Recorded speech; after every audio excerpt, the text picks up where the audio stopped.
Hello everyone, I am Shashank. In this session, I will give you the brief introduction of FRM certification, which is the top certification in the field of finance globally. In this session, we will talk about the FRM designation, what is GAP, what is FRM designation. Then we will also talk about the FRM's eligibility, exam fees, then FRM syllabus, FRM jobs and the salary, how to prepare for the FRM and preparation with the Falcon in case you want to go with the guided preparation instead of the self-study.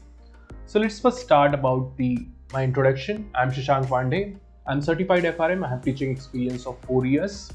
I'm founder of Falcon Edufin and co-founder of ICA League.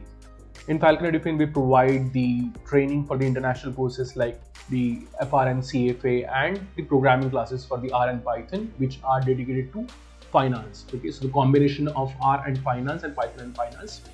And in ICA League, we provide the Indian courses training, which is for the CA, CS, CMA. So first about the Financial Risk Manager, FRM. So about the GAP. So GAP stands for the Global Association of the Risk Professionals. Is the world's leading organization of risk managers. So GAP provides the professional certification programs such as FRM, ERP and the SCR. So FRM and SCR are ongoing, ERP is discontinued.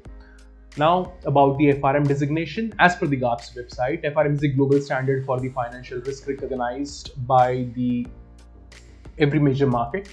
It is awarded to the candidates who demonstrate the knowledge and the ability to anticipate, respond and adapt to the critical issues. Okay, so to know about any certification or any institute, we can see some figures, and if the institute's numbers are growing, we can assume that that institute is doing well because the students are doing well, the candidates who participated for that certification are doing well. So let's see about the FRM's growth. FRM's growth as in what, as per the GAP's annual report of 2019. So 2020 annual report is not available yet, so I am taking the data from the 2019 report. So as per 2019 report, FRM is currently present in the 195 plus countries, 7,000 new certified FRMs in 2019, which is 1,500 more compared to the 2018. At present, we have 50,000 certified FRMs across the globe, and FRM certification saw the 19% growth in the new registration for the FRM program over the 2018. So 19% growth is for the students registration. So this is the growth which indicates that the payoff of doing FRM is good. That's why people or students are willing to do it, right? So let's first talk about what is the value offered by the GAP FRM, the career building. So FRMs are hired by the top investment banks across the globe. It offers the opportunity to work abroad in case you want to go and work abroad. High salary, good job. The jobs are more analytical. It requires a brain work and very nice jobs, and work in the core domains in the world of finance and the banking. So you get to work in the core domain like the risk management, product control, and so on. Now, first the FRM's eligibility. As per the GAP, there is no eligibility set by the GAP. Okay, so anyone can pursue and appear for the FRM exam. So this is as per the GAP, but my recommendation is from the jobs and the career perspective that you should pursue FRM. You should start pursuing FRM in the final year of your graduation. So by the time you graduate, your FRM certification will be over, and with the combination of your graduation and FRM certification, you can seek a right job. Okay. Then the FRM's fees. So FRM's fees is it depends on when you register for the exam. So here you can see the table. So it is for the FRM part 1, part 2 and both parts. So you get the option to appear for only part 1, you get the option to appear for the only part 2, or if you want to go for the both the parts, you can go for the both the parts. Now appearing for the both the parts is very easy or easier compared to the previous sessions, because now part 1 exam is in the November and part 2 exam is in the December. It offers the advantage to the students because you will get more time to prepare for the FRM part 2. Previously, what used to happen was the FRM part 1 and FRM part 2 was conducted on the same day. So meaning you have to sit for the exam for the 4 hours on the morning, and evening session or afternoon session was for the FRM part 2. Now it is better. So definitely you should consider both the parts at a time. Now the registration fees. First, the fees for the FRM exam. The registration fees is required only once. So when you register for first time with the GARP Institute, so $400 is charge, USD 400, and then I will first discuss the FRM part 1, then we'll see FRM part 1, then we'll also see both the combinations. So now for the exam registration, there are two options, the early bird registration and the standard registration. If you go for the early, the due date is July 31st, so you have to register before the 31st July, and the fees will be $550. Then exam fees in the standard registration is this $750. So it is by the due date, cutoff date is September 30th. So $750 is the dollar. Books for the FRM, that is a GARP books and study material, the price is included, that is a PDF copy or the digital copy of the books price is included in your fees. So this 550 is inclusive of books. You don't get any option. So that is to exclude or include. So it is by default included. So 550, the fees for FRM part 1, if you want to go for the only FRM part 1, will be USD 400 plus USD 550 if you go for the early bird registration, which will be total to 950.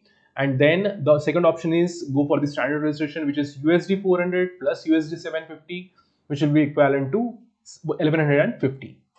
For FRM part 2, you are not charged any registration fees, so you don't have to worry about it. It is one-time fees only at the time of registration for the first time. Then you have to just pay your exam fees for the FRM part 2, which is USD 550 in the early bird, and if you go for the standard registration, it is 750. And for FRM part 2, books price is not included in your registration, so you have to separately buy it. Okay, so USD 250 or USD 300. USD 250 is for the digital copy, which is provided with the app, and then USD 300 is for the physical copy, and it totals to USD 550 or USD 750 depending on the early bird or the standard registration. I'm not counting the books fees here.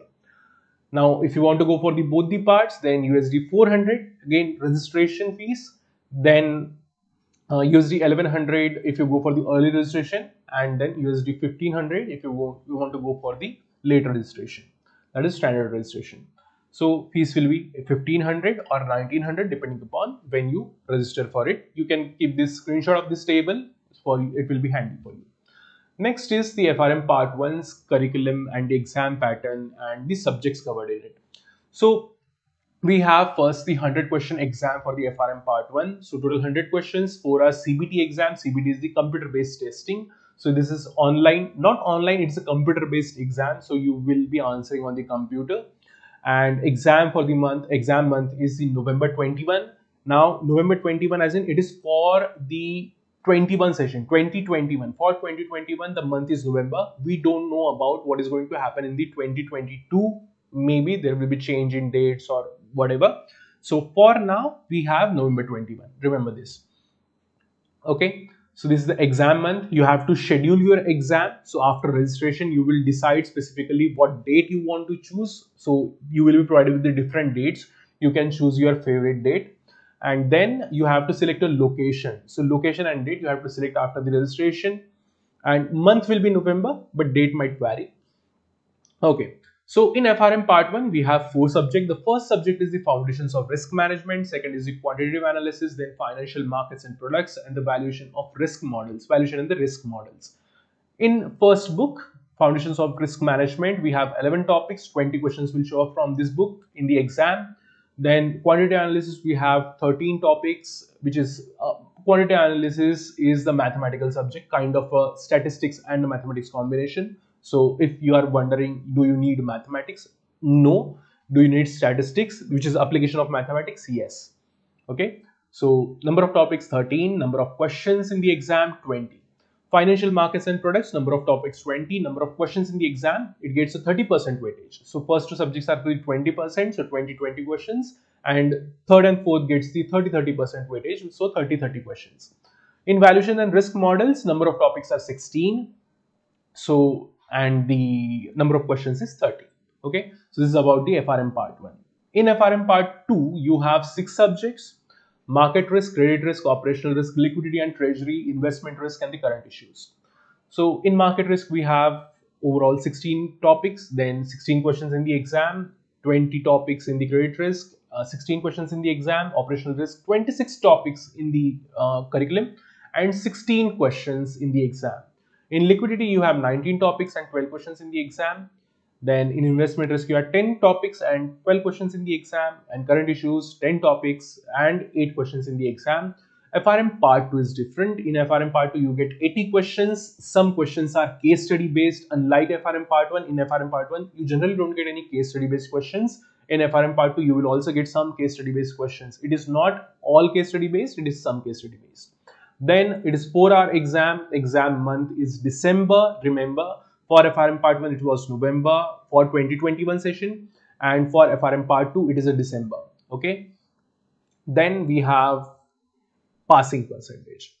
So past 3 years average for the FRM part 1 is 44.66%, and for FRM part 2 it is 58.16%, which is very decent. The conclusion of this passing percentage is, if you prepare properly and strategically, it is easy to clear exam.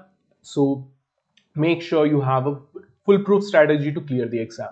And if you go for the past passing percentages, so it is like 41%, 50%, 42%, 46%, 44%, and 45%, which averages to 44.66%.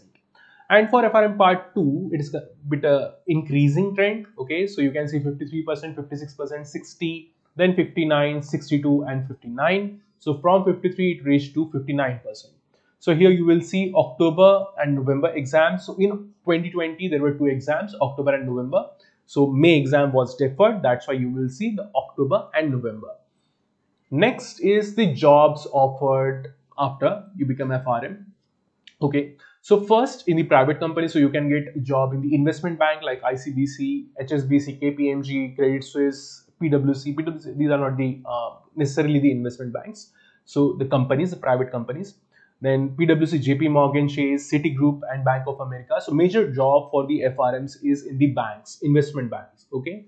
If you are from the India, then we also have the government jobs. So Reserve Bank of India specifically hires the FRMs. Okay, so they come up with the vacancies every year. So you have to look for it. So if you have right experience and FRM certification, so you are a desired candidate for that particular job. So if you are into the government jobs, then Reserve Bank of India and some other PSUs are also hiring the FRMs in recent days. And then you can also definitely use FRM certifications knowledge in your own practice. So this is for if you are in the business of trading and the investment, definitely FRM will help you in your own practice, right? So there are 3 options, and next is the FRM salary. So this is my personal experience as well as the information provided by the pay scale. So I tried to provide you the both. So for entry level jobs, you can expect average of 4 lakh to 6 lakhs. It can be definitely higher. You can get 10 lakhs with the right knowledge and right attitude. And the average you can count is like a 4 lakh to 6 lakhs Indian rupees. Then for the average salary, as per the pay scale portal, which is 11 lakh 62,213. And then senior level jobs, it can go to any extent, but the average you can consider is at 25 lakhs to 35 lakhs salary. So this is based on my own students, my own experience of the students. Okay.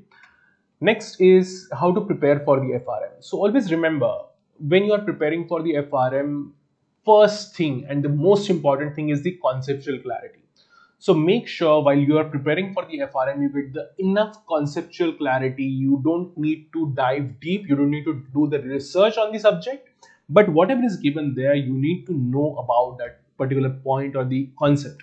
You must be able to interpret the concept. You must be able to speak the concept. That is, it is not just if you mug up the points, it is not going to help you in the exam. You have to understand and you should be able to explain the concept. This is the exam's requirement. Next is the enough practice. So my recommendation, always go for the enough practice. I don't recommend solving 5,000, 10,000 questions. It is just laborious. and it creates a difficulty when you are revising. So make sure you prepare enough questions to get again the conceptual clarity instead of just preparing number of questions. And make sure you build a mindset. The typical problem with the FRM exam is there is no information available in the public domain. So information is mixed, contradictory, so you will have the counterintuitive opinion. So one opinion will go in right direction and another opinion will go in the left direction, and this will confuse you. The better way to have or build the mindset for the exam is to make sure once your preparation is done, appear for some decent mock test. If you appear for the mock test, you will get the idea of what is going to happen in the exam. Remember, there is no such thing as past exam paper in the GAP exam papers are unknown. These papers are not provided to the students, so no one knows like what were the questions except like those who collect or questions, but it's not publicly available. Okay, for you it is always better to appear for the mock test, compare your performance among the others, and then you will have that mindset of exam. Next is, in case you want to go with the preparation package, that is you want a guided preparation instead of self study, then the Falcon Edition is the option. We provide the classes for the FRM, CAs, currently not CFA because it is not online, and R and Python programming. All these are the online classes. So for FRM part 1, we provide live classes. Live classes are in the Hindi and not in the English. Downloadable classes are completely in English. So if you are from the outside India or south of the India, the downloadable classes is the very good option for you. And we conduct the mock test, section test, like the mini test and the full test as well for the FRM part 1. For FRM part 2, we have the downloadable classes only. There is no live option. Then mock test for the FRM part 2. And for the programming, we provide the R programming classes. Specifically, I teach the R programming and other faculties teach the Python programming. So in R programming, I teach the R for the statistics, R for the FRMs, and R for the data science. I specialize in teaching R programming to non-programmers. So if you are not from the programming background, definitely you should get the hands-on experience on the R programming, right? So this is all about the introduction of the FRM and the designation, FRM certification, and all the information you need for the to know about the FRM certification. Now, I will also come up with these few more videos in the same series where we will talk about some FAQs related to the FRM, the preparation strategy, right preparation strategy, right practicing strategy, then what is a better way to remember the formulas and so on. So I will provide you a lot of information about all those things. So keep subscribed and keep updated about the GARP FRM certification. So this is me, Shashank. So thank you very much. Thank you for listening. See you in the next video.